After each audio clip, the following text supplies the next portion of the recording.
one of the chapters of the book is on individual characteristics of champions.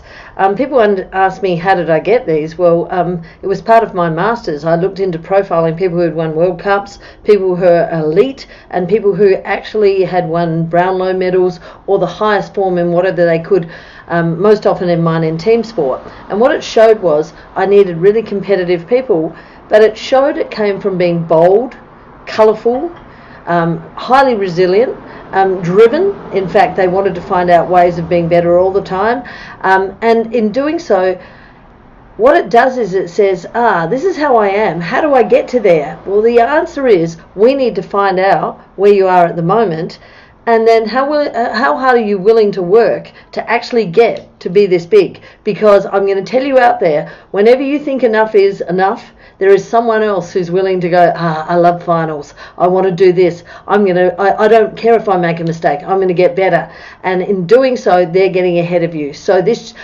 learning what the characteristics of champions are is really important. And then I'll tell you a little bit about profiling so you can see where you are and then which ones you need to work on.